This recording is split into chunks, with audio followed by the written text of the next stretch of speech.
Students, तो एक बार फिर से आप सभी का हमारे यूट्यूब चैनल एडू सरल पर स्वागत है। तो आज का हमारा टॉपिक है लॉगरिथमिक। लॉगरिथमिक क्या है? एक अलग से अपने आप में पूरी एक एक्सरसाइज है। जैसे हमारे पास ट्रिग्नोमेट्री फंक्शन होता है, इन्वर्स ट्रिग्नोमेट्री फंक्शन होता है, एक्सपोनेंशियल होता है, अलजेब्रिक होता है, उसी तरह हमारे पास लॉगरिथमिक फंक्शन भी होता है। तो लॉगरिथमिक पढ़ने के लिए हमें सबसे पहले इसका बेसिक जो है वो 11th RBSc में दिया हुआ है। 11th CBSE में अभी लॉगरिथमिक इसमें ऐड नहीं किया गया है। 11th RBSc राजस्थान बोर्ड जो है उसमें दिया हुआ है इंग्लिश और हिंदी मीडियम में। तो 12th के स्टूडेंट जो CBSE में वो भी इसको पढ़ सकते हैं, क्योंकि इसके भी काफ़ी सारे क्वेश्चन आते हैं आपके IIT वगैरह में। तो इसलिए आपको इसमें थोड़ा सा कुछ बेसिक कंसेप्ट ध्यान रखते हुए इसमें चलना है। देखिए, लॉगरिथमिक पढ़ने के लिए सबसे पहले आपको पता होना चाहिए लॉगरिथमिक के लिए हम कौन कौन से इसमें फॉर्मूले लगाते हैं, वो सब मैं यहाँ पे बताऊँगा। इसके बेसिक कंसेप्ट बताऊँगा, जितने रूल्स हैं, जितने फॉर्मूले वो सभी मैं आपको बताऊँगा। तो देखिए, लॉगरिथमिक जो है सबसे पहले जो साइंटिस्ट था वो थे जॉन नेपियर थे। उन्होंने इसको डिफाइन किया था। उन्होंने इसको डिफाइन इसलिए किया था ताकि हम एक्सपोनेंशियल वाली जो भी इक्वेशंस होती हैं उसको ईजीएस्ट वे में सोल्व कर सके, ईजीएस्ट फॉर्म में सोल्व कर सके। इसीलिए उन्होंने जॉन नेपियर ने लॉगरिथमिक को डिफाइन किया था। तो ये होता है logarithmic function are the inverse function of the exponential function. यह आपको इसकी बेसिक डेफिनेशन हो गई। तो उन्होंने इसलिए दिया था ताकि हम एक्सपोनेंशियल फॉर्म जो भी आए तो उसको ईजीएस्ट वे में हम उसको सोल्व कर सकें। इसीलिए उन्होंने इसको लॉगरिथमिक फंक्शन को डिफाइन किया। सो अब देखिए, सबसे पहले मेरे पास क्या होता है, यहाँ पे मैंने कुछ लिखा है, ठीक है, जैसे लॉग, एक्सपोनेंट और बेस। तो यहाँ पे हमारे पास एक्सपोनेंट होगा। एक्सपोनेंट मतलब कोई सा भी यहाँ पे फंक्शन हो सकता है। ट्रिग्नोमेट्री होता है, इन्वर्स ट्रिग्नोमेट्री हो सकता है, और एल्जेब्रिक हो सकता है, कुछ भी हो सकता है, ठीक है। बेस हमारे को डिफाइन रहेगा, हम क्या लेके चल रहे हैं, डिपेंड करता है, ठीक है। तो यहाँ से हम इसको सोल्व करेंगे तो हमारे पास आंसर आ जाएगा। और अगर आंसर दिया हुआ है और अगर हमें इसका एक्सपोनेंट निकालना है तो हम क्या करेंगे, बेस को इधर ले जाएंगे, आंसर इधर आ जाएगा। यानी कि ये पूरा अब इसका आंसर का जो है वो बेस बन जाएगा।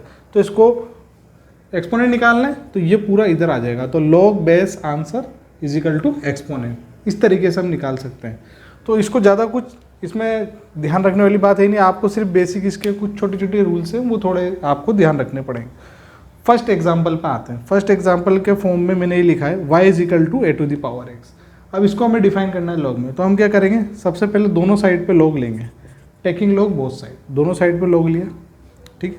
अब देखिए, यहाँ पे हमने लॉग लिया। अब ये डिपेंड करता है कि हम दोनों साइड पे बेस क्या ले रहे हैं। यहाँ पे जैसे ये दे log y, अब इसका बेस क्या है, log a⁴x, इसका बेस क्या है। तो ये डिपेंड करता है आप पे कि आप इसका बेस क्या ले रहे हैं। ये बेस e भी हो सकता है, दोनों साइड पे सेम होगा, या दोनों साइड पे a भी हो सकता है। जैसे कि फॉर एग्जांपल मैंने यहाँ कुछ वैल्यू लिखी है, जैसे log e base e, log a base a, log 10 base 10, log 2 base 2, यानी कि इन सब का बेस क्या है, 2 है।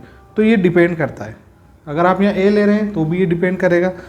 तो इस तरीके से ये इस पर डिपेंड करता है कि आप क्या ले रहे हैं, ई ले रहे हैं, ए ले रहे हैं, 10 ले रहे हैं, इस तरीके से।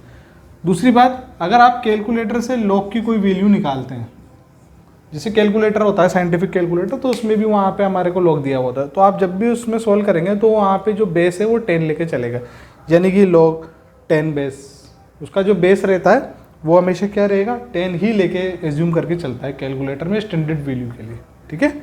तो एक पॉइंट ये हो गया। सेकंड, हमें दिया हुआ y is equal to log x base a, इसको इस तरह से पढ़ेंगे, log x बेस a। तो जैसे हमें x की वैल्यू निकालनी है तो x is equal to a base a⁴y, ये यहाँ पे हो जाएगा इस तरीके से।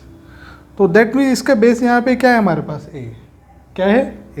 अगेन आपको वापस ये वेरीफाई करना है। अगेन आप दोनों साइड पे इस पर log लीजिए, टेकिंग log बोथ साइड, तो आपके पास ये आ जाना चाहिए। तो जैसे आपने दोनों साइड पे log लिया, अब ध्यान रखिएगा,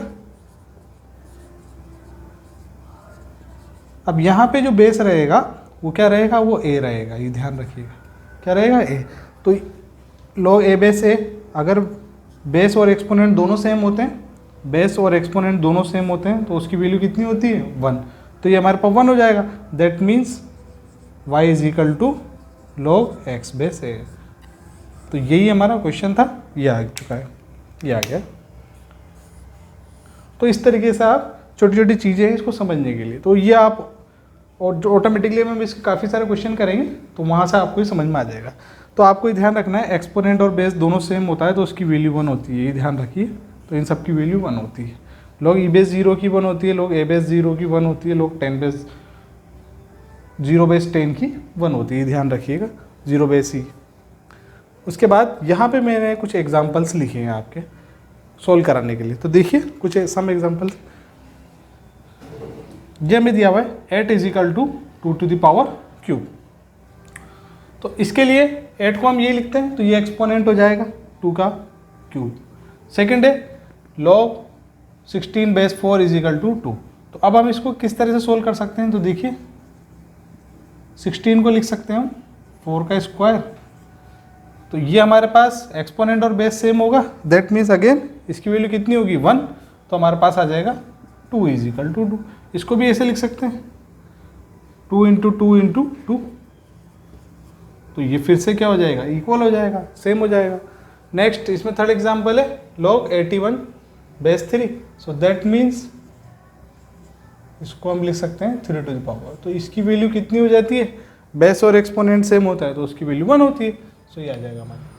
और फोर्थ हमें दिया हुआ है log 3 बेस 9। अब 3 बेस 9 है मीन्स इसको हम किस तरीके से लिखेंगे, इसको हम लिखेंगे, देखिए बेस तो 9 है, 3 है, तो दैट मीन्स इसके स्क्वायर का अंडर रूट अगर हम लिखें, क्योंकि 3 है तो ये बेस और एक्सपोनेंट दोनों सेम होने चाहिए। ये किस कंडीशन में हो सकते हैं, जब हम स्क्वायर और अंडर रूट लिखेंगे। तो स्क्वायर और अंडर रूट तो 3 होता है, सो दैट मीन्स ये 9 हो जाएगा। सो 9 से ये √2 कितना आ जाएगा हमारे पास, ओनली 1/2।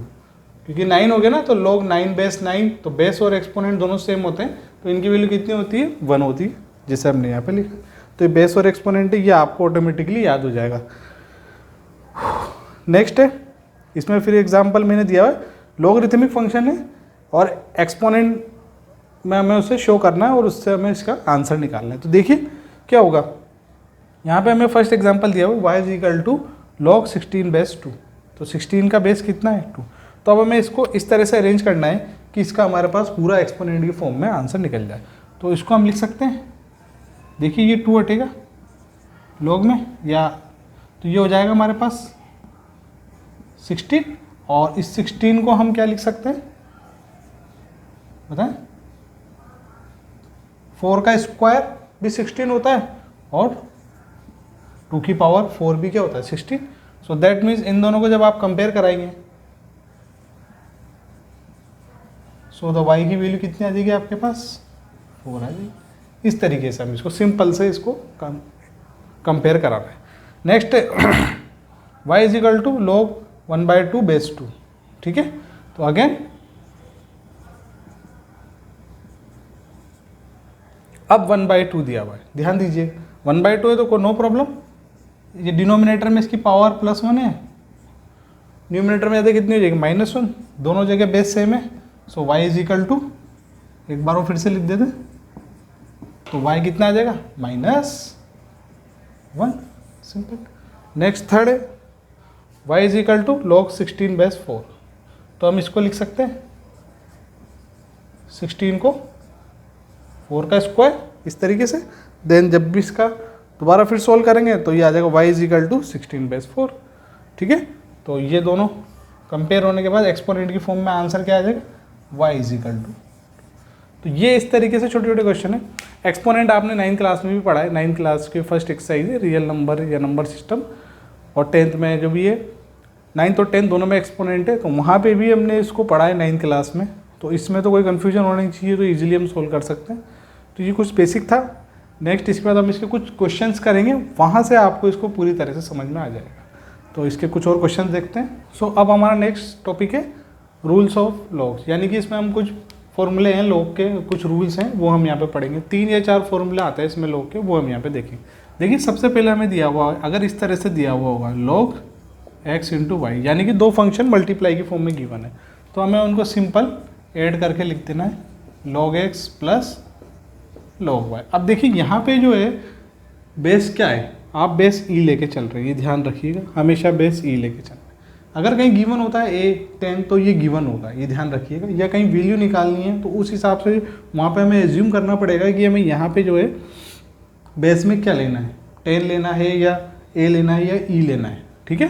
एक्सपोनेंट में कुछ भी हो सकता है, 2 होंगे तो x y, अगर यहाँ z आ जाएगा जैसे कि x y z आ गया, ठीक है, log e बेस, तो इसको हम लिख लेंगे simple x plus log y plus log z easily.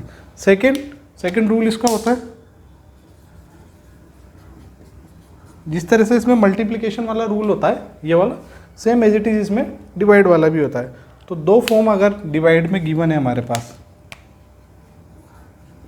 log x upon y, तो डिवाइड में है तो इसको simple log x minus log y हम लिख सकते हैं, ठीक है।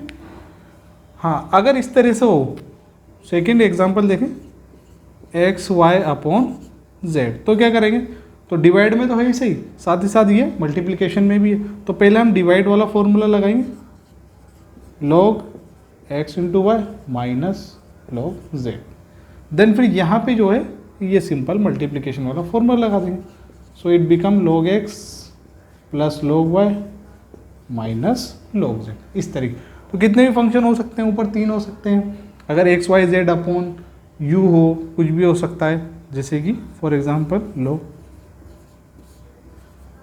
तो क्या करेंगे simple log x y z minus log u, x y z similarly यहाँ पे लिखा हुआ है तो इसको हम सेम एज इट इज लिख लेंगे, log x plus log y plus log z minus log u। अब आपको एक चीज़ इसमें ध्यान रखनी है, क्या ध्यान रखना है, ये जो होते हैं ना ये एक तरह से रिवर्सिएबल होते हैं, क्योंकि हम अगर log x y को log x plus log y लिख सकते हैं, अगर कहीं पे log x plus log y given है तो उसको log x y भी लिख सकते हैं, ये ध्यान रखिए। तो ये जो फॉर्मूले हैं ये रिवर्सिबल होते हैं, LHS R equal to RHS, RHS is equal to LHS। Similarly इसमें एक और होता है थर्ड रूल, इसमें क्या होता है, पावर चलता है, for example log x to the power n है, अगर कोई भी फंक्शन पावर में आ जाता है तो ये पावर आगे आ जाती है, so that become n log x। ये अंडर रूट में भी होगा, जैसे फॉर एग्जांपल हमारे पास आ गया log अंडर रूट x, तो अंडर रूट x मतलब अंडर रूट की वैल्यू कितनी है हमारे पास 1/2, तो इसको हम इस तरीके से लिख सकते हैं, और सो n कितना हो जाएगा, n is what, n is 1/2, so that become 1/2 log x, इस तरीके से हम लिख सकते हैं। तो ये कुछ बेसिक 3 रूल हैं इसके, बेसिकली सबसे ज़्यादा जो पढ़ने को मिलेंगे हमें, ये फर्स्ट, सेकंड और थर्ड। इसी के बेस पे ही हमारे जो 12th एक्सरसाइज है लॉगरिथमिक डिफरेंशिएशन, उसमें हम ये 3 फॉर्मूले ही बेसिकली सबसे ज़्यादा कंसिडर करके हमें चलना है, और इसी के बेस पे वो पूरी एक्सरसाइज कंप्लीट होगी डिफरेंशिएशन की। नेक्स्ट इसके कुछ क्वेश्चन है छोटे छोटे, वो करते हैं।